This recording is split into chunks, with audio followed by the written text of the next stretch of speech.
కనుక 2019లో నాకు సలహాలు ఇచ్చేవాళ్ళందరూ నేను 153 స్థానాల్లో పోటీ చేయించాను. 30-40 మంది కనుక నన్ను ఎమ్మెల్యేలుగా గెలిపించుంటే ఈరోజు సంపూర్ణ హక్కు ఉండేది. 30-40 మంది పక్కన పెట్టండి, కనీసం నన్ను కూడా గెలిపించలేకపోయారు. కనీసం నన్ను గెలిపించున్నా కానీ బాగుండేది. 30-40 స్థానాల్లో పెట్టి కనీసం నన్ను గెలిపించిన ఒక్క సీటు నాకు గెలిచిగా నేను ఎల్లుండుంటే అప్పుడు నీ కోసం నిలబడ్డాం, అందుకని ఈసారి నువ్వు ముఖ్యమంత్రి స్థానం అడగంది ముందుకు వెళ్ళకూడదు పొత్తానంటే అప్పుడు నేను వింటాను సంపూర్ణంగా. నువ్వు ఏమి మనకు రిజల్ట్స్ చూపించకుండా ఎట్లా అడుగుతావంట? రిజల్ట్స్ చూపించకుండా ఎలా అడుగుతాం?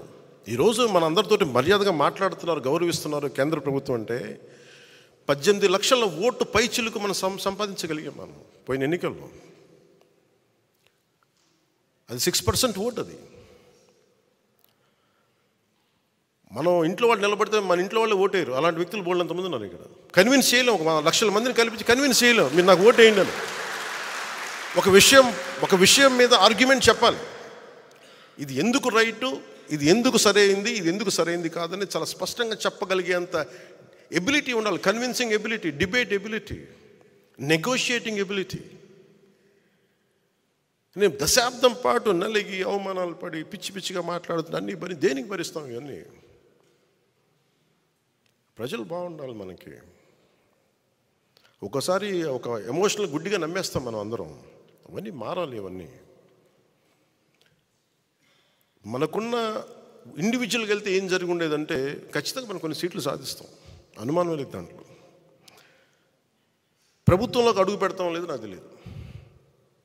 నేను పోయినసారి జరిగిన దీని పరాభవం అనండి, దెబ్బనండి, ఓటమి అనండి, అది నన్ను చాలా ఆలోచన తీరు మార్చుకునేలా చేసింది నన్ను. పోనీ జగన్ అనే వ్యక్తి కూడా తెలుగుదేశాన్నే టార్గెట్ చేసి మనల్ని వదిలేస్తే మేబీ ఒంటరిగా పోటీ చేసేవాడినేమో. జగన్ తాలూకు చాలా కీలకమైన లక్షణం ఏంటంటే ఎవరిని స్పేర్ చేయడం. అతను సొంత చెల్లినే స్పేర్ చేయని కూడా మనల్ని ఎలా స్పేర్ చేస్తాడు?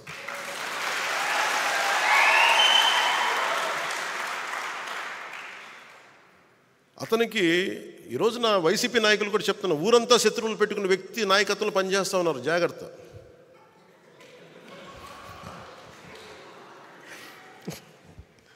లేదు, ఊరంతా శత్రువులు అతనికి, జాగ్రత్త. మీరు అతని కింద నడుస్తూ ఉన్నారు, మీరు ఆయనకి నాయకత్వం కింద. రేపొద్దున మీకు కష్టాలు వస్తే మళ్ళీ పవన్ కళ్యాణ్ దగ్గరికి రావాలి, గుర్తుపెట్టుకోండి.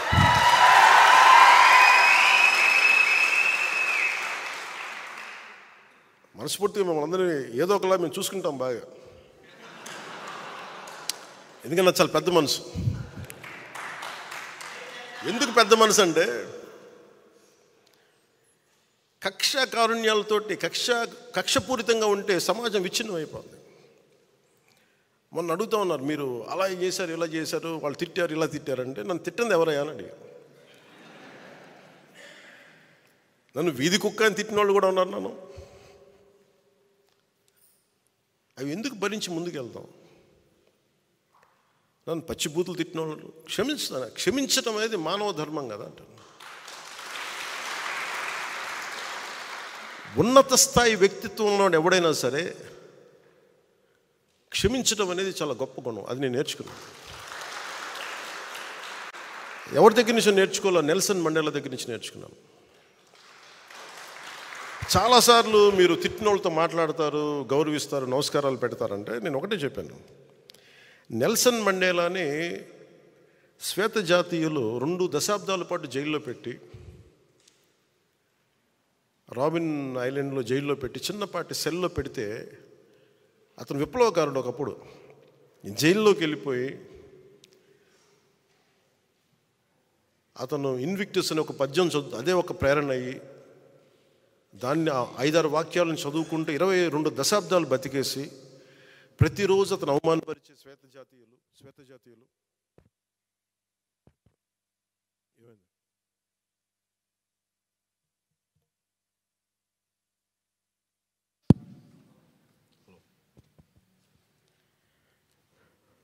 అతని రోజు అవమానపరిచే శ్వేత జాతీయులు వీళ్ళందరినీ అవమానాలు భరిస్తూ ఫైనల్గా ప్రజల తాలూకు ఒత్తిడికి ఆయన బయటికి రావాల్సి వస్తే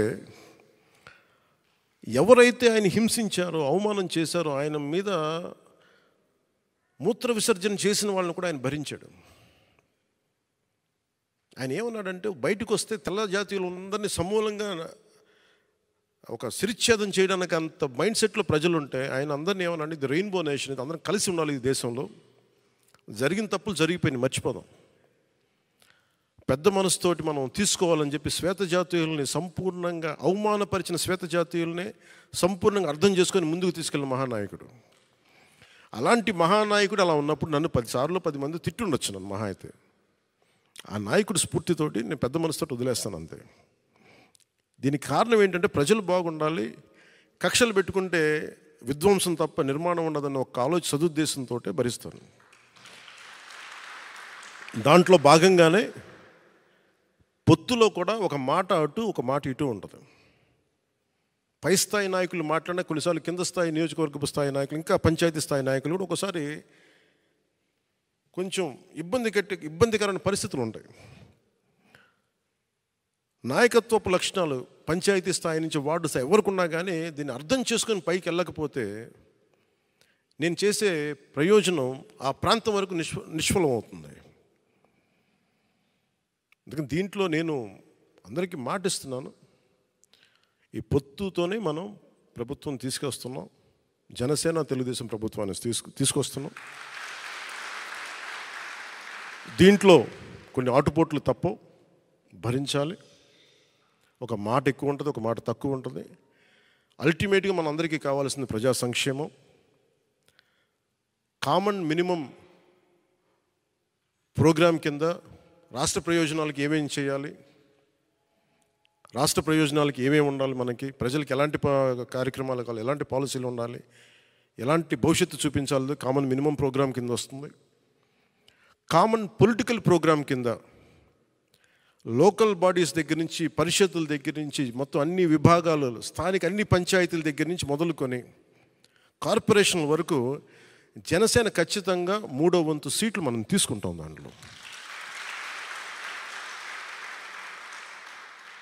ఎందుకంటే మీరందరూ ఈరోజు కూర్చున్న పెద్దలు కూడా అందరూ కూడా కనీసం 3వ వంతు మనం వార్డ్ మెంబర్స్గా ఉండాలి. ఓటు ట్రాన్స్ఫర్ అవ్వాలంటే ఖచ్చితంగా ఇది జరుగుద్ది. ఇవన్నీ మాట్లాడుకున్నాం, దీన్ని ముందుకు తీసుకెళ్తాం. కేవలం నేను ఎమ్మెల్యే సీట్ల దగ్గర ఆగిపోవట్లేదు, ఆ దృష్టిలో మీకు పెడుతున్నాను.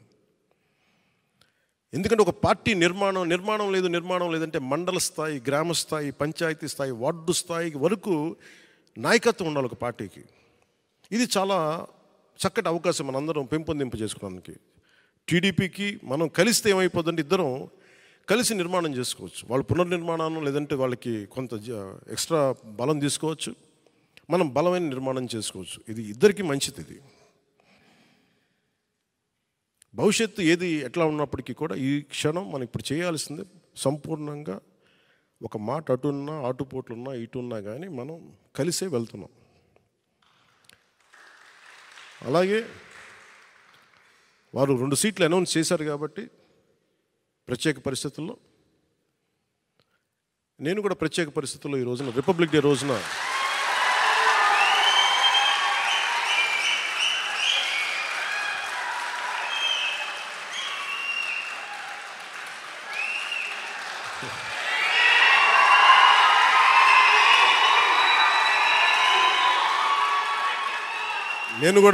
ప్రత్యేక పరిస్థితుల్లో వాళ్ళు 2 సీట్లు అనౌన్స్ చేశారు కాబట్టి నేను కూడా 2 సీట్లు అనౌన్స్ చేస్తున్నాను ఈ రోజున.